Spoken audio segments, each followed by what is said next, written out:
नमस्कार, मैं राहुल कठेरिया। आपका हमारे YouTube चैनल राहुल का अड्डा पर बहुत बहुत स्वागत है। साथियों, आज मैं इलाहाबाद यूनिवर्सिटी के बारे में बात करूंगा। इलाहाबाद यूनिवर्सिटी से खबर ये है कि यूनिवर्सिटी प्रशासन की तरफ से 2022 सत्र के लिए फीस बढ़ोतरी की गई है। इस फीस बढ़ोतरी के विरोध में यूनिवर्सिटी में पढ़ने वाले छात्रों ने विरोध किया है। काफ़ी दिनों से अनशन भी कर रहे हैं, धरना कर रहे हैं। इसी मामले के बारे में थोड़ा सा और डिटेल में आपको जानकारी दूं। अगर आपने अभी तक हमारे चैनल राहुल का अड्डा को सब्सक्राइब नहीं किया है तो सब्सक्राइब कर लीजिए, घंटी के बटन को दबाइए, ऑल पर जरूर क्लिक कर दीजिए। साथियों, यूनिवर्सिटी प्रशासन ने सत्र 2022 के लिए जो नए स्टूडेंट्स जो एडमिशन लेंगे यूनिवर्सिटी में, उसके लिए फ़ीस की बढ़ोतरी कर दी है। और फीस की बढ़ोतरी किस प्रकार से की है आप ऐसे समझिए। मान लीजिए पहले यूजी के कोर्सेज में, यूजी का कोर्स का मतलब जैसे कि आपका बीए हुआ, आपका बीएससी हुआ, आपका बीकॉम हुआ, ये यूजी के कोर्स हैं। इन कोर्स की पहले जो फीस थी इलाहाबाद यूनिवर्सिटी में, एवरेजिंग पहले 1000 थी। 1000 से कुछ कम भी हो सकती है और 1000 से कुछ ज़्यादा भी हो सकती है। लगभग इस प्रकार से फीस थी। वो फीस अब बढ़कर इलाहाबाद यूनिवर्सिटी में मान लीजिएगा 4000 के आसपास हो चुकी है। यानी कि 4000 से कुछ थोड़ी सी कम या 4000 से थोड़ी सी ज़्यादा हो गई है। इसी प्रकार से पीजी के कुछ कोर्सेज में ये फीस का बढ़ोतरी इस प्रकार से है कि मान लीजिए जो पीजी के पहली फीस थी वो 1500 के आसपास थी।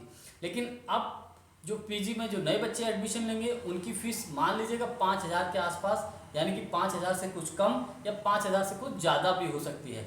इसी फीस बढ़ोतरी के विरोध में जो है छात्र जो है पिछले कई दिनों से इलाहाबाद यूनिवर्सिटी के खिलाफ, प्रशासन के खिलाफ आंदोलन कर रहे हैं। रात में आपने कुछ वीडियो देखे होंगे, मशाल लेकर छात्र घूम रहे हैं, यूनिवर्सिटी के खिलाफ नारेबाजी कर रहे हैं।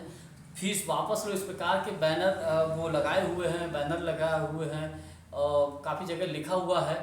तो ये मुद्दा जो है काफ़ी इस वक्त लाइमलाइट में है। यूनिवर्सिटी की तरफ से कहा गया है कि किसी भी प्रकार से फ़ीस वापस नहीं होगी। ये जो कह दिया है वो होगा ही। और यूनिवर्सिटी ने एक बात और इसमें दिलचस्प बात कही है, जो बात सामने निकल कर आई है, यूनिवर्सिटी ने स्वीकार किया है कि जो सरकार की तरफ से हमको ग्रांट मिलती थी वो उतनी ग्रांट नहीं मिल पा रही है, इसलिए मजबूरन हमको फ़ीस की बढ़ोतरी करनी पड़ी है। क्योंकि यूनिवर्सिटी के भी अपने कुछ खर्चे होते हैं, उन खर्चों को कहाँ से पूरा किया जाएगा। तो जब सरकार की तरफ से पैसा मिल नहीं रहा है जितना मिलना चाहिए, तो मजबूरन यूनिवर्सिटी को छात्रों से ही फीस वसूलनी पड़ेगी। अब यूनिवर्सिटी का कहना ये भी है, देश में अन्य कई और भी सेंट्रल यूनिवर्सिटीज़ हैं, उन यूनिवर्सिटीज़ की अपेक्षा हमारे यहाँ फीस फिर भी कम है। आप उठाकर और देश में यूनिवर्सिटी उनको देख लीजिए।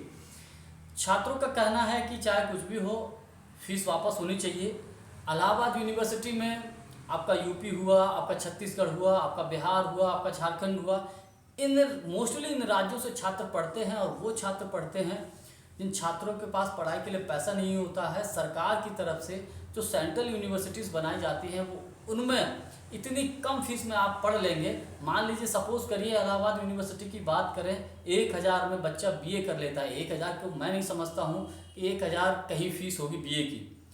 प्राइवेट या कहीं भी आप बाहर जाइए तो 1000 से लगभग 3000 3500 ऐसे समथिंग फ़ीस होती है। लेकिन सेंट्रल यूनिवर्सिटी में लगभग इसी प्रकार से फ़ीस होती थी।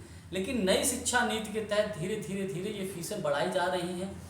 कहीं ना कहीं गांव में वो गरीब लोग जो अपने बच्चों को अच्छी शिक्षा देने का ख्वाब और सपना देखते हैं, शायद अब मुश्किल होगा, क्योंकि वो इतना कमा ही नहीं पाएंगे, क्योंकि इतने सस्ते में पढ़ाई नहीं हो पाएगी। क्योंकि सेंट्रल यूनिवर्सिटी ही देश में एक ऐसा जरिया होता है, एक ऐसा रास्ता होता है जहाँ पर बच्चों को कम पैसे में बहुत अच्छी शिक्षा मिलती है।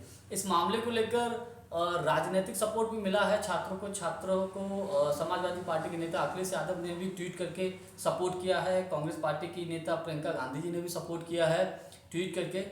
और यूनिवर्सिटी का कहना है कि जो फीस बढ़ाई गई है लगभग 100 सालों के बाद बढ़ाई गई है। और छात्रों से कहा गया है, तो छात्रों ने स्पष्ट कहा है कि अगर फीस बढ़ोतरी में कमी नहीं की जाएगी तो आने वाले दिनों में ये आंदोलन और उग्र हो जाएगा। मेरा व्यक्तिगत मानना ये है कि सरकार को जो सेंट्रल यूनिवर्सिटीज़ होती हैं इनमें फ़ीस की कटौती नहीं करनी चाहिए। इनको पर्याप्त पैसा देना चाहिए ताकि जो गाँव में और जो गरीब बच्चे होते हैं वो अपनी पढ़ाई अच्छे से कर सकें। वीडियो यदि आपको अच्छा लगा हो तो लाइक, शेयर और चैनल को सब्सक्राइब जरूर कर दीजिएगा। बहुत बहुत धन्यवाद। नमस्कार।